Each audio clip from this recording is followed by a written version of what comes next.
Hello, this is Space Raptor for Space Raptor Gaming, and today we're playing a bit of Timesplitters 2. And I'm just going to go for a headshot here before I say anything else about the game. So here we go. Bang. Right, I've got that headshot. But here's the problem. That guy had line of sight, so he's seen me and he's going to investigate. Now if I let him investigate too thoroughly, he will sound the alarm and come and find me. So that's kind of what we don't want. So he's going up there and we've got one shot to get him. That's why I waited till he was static. If I tried to shoot him while he was moving, he would have just raised the alarm immediately. That's what I mean about this game. We're playing this on easy. So if you can imagine, on higher difficulty levels, the artificial intelligence ramps up quite a bit. There's a few reasons why I really like this game. And here's one of them that doesn't get mentioned a lot, and that's the heads-up display.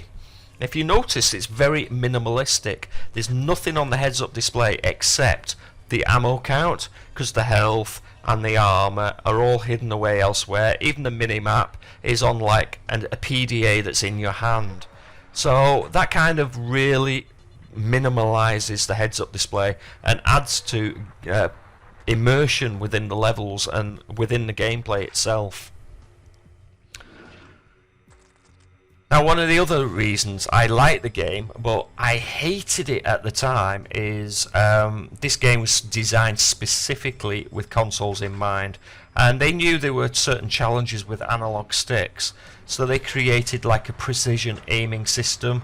I kind of call it the waggly gun system, and I hated it back in the day, but I've grown to love it because it's actually what has given the single player on this particular game some longevity, and you can keep playing and playing and playing. But if you don't play for a while and you come back to it, you've got to build your skill levels back up again, and that's what I love about the game.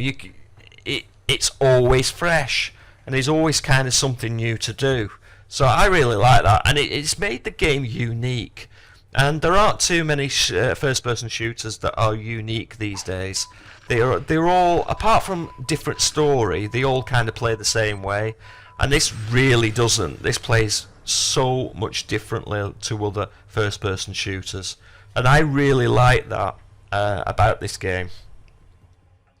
Now, obviously, as you're coming up here on later difficulty levels, you will encounter different obstacles as well. And you'll have different objectives to do as well. And for giggles, I'm going to try and get him with a time mine, and that didn't work because he's going to chase me, and he did. He's chased me. So now we're just... It's not as cool, and it's not as funny when it just clearly doesn't work. But he has just shouted, so I just got to finish him off with the gun. Usually I would just headshot him there. This guy, I usually just headshot him, but I don't know why I didn't this particular time round. I don't know. Had a brain freeze moment, I think. Now there's a guy right at the top of the stairs now. There's one or two ways you can get him. You can either open the door, he'll notice you and you have a gunfight with him, or you can just shoot him through the glass. But on a later difficulty, that's not really a good way to go about it, because there's another guy that's got his back to you, but he hears the glass break. So it's little touches like that that you really add to the game. Also, on later difficulty levels, a bit more of the level will open up, and it will take a lot longer to play it. It's not just the artificial intelligence gets harder and more precise to play against. More of the level opens up as there's more objectives to complete, and it nearly turns it into a completely different game, and I absolutely love that about this.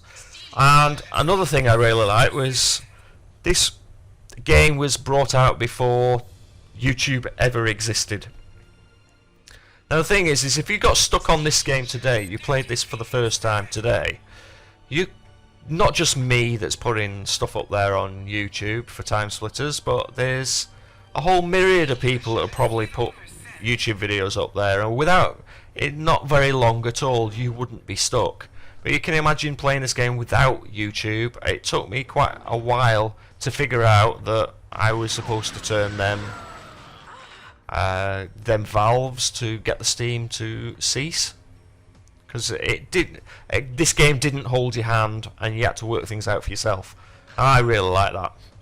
And obviously today that wouldn't happen, because basically you just type it into YouTube and you would get somebody playing it and you get the answer to your problems. But back then you couldn't do that, and the most you had was phone a friend. You got really stuck on a game, you phoned your mate, or you waited till you saw your mate and asked him if he's completed it, or he'd go, oh no, I'm stuck there as well. So, you know, I remember that one of the times that I did get a problem in a game, it was Soldier of Fortune, and I was really stuck. I killed all the enemies and I didn't really know what was gonna happen next, or what was supposed to happen next. And he got to the same point in the game himself, and he said, well, have you crawled through the pipe yet?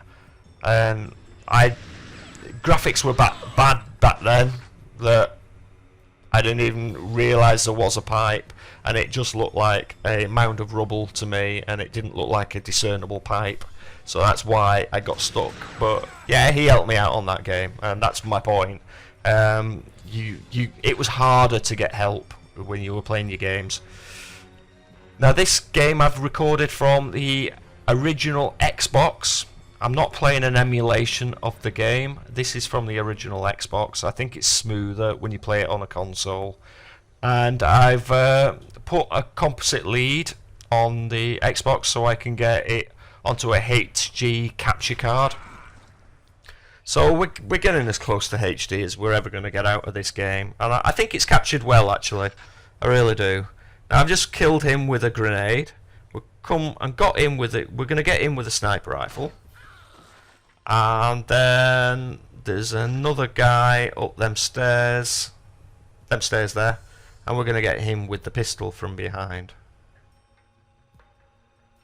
And you know, I've used 3 different guns on 3 different enemies, and all the guns are useful in it. That's what I mean. It's not just a more powerful version of.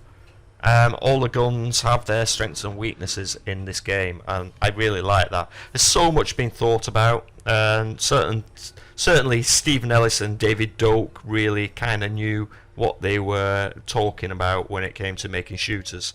But they were there on the Goldeneye team, so you know that's been mentioned as one of the best shooters on consoles, and they were definitely part of that team. Decided to set their own company up, which was Free Radical, which are still in existence today, except David Doak isn't in control of it. So it's kind of, I don't know how many people are still around at it's now called Deep Silver Dam Busters. That's what Free Radical is called. It was called Crytek UK, but Crytek got into trouble, sold it on to Deep Silver. Deep Silver have called them Deep Silver Dam Busters. They're still based in Nottingham, and they're making Homefront the Revolution at the moment, so that's really cool. I'd like to see what happens with that, but I don't know how many people still survived from that original team that made this game. Anyway, if you like this video, give it a thumbs up. If you got any comments, stick them in the comment section below. I'll always answer you, and I will see you in the next video. Ta-ta for now.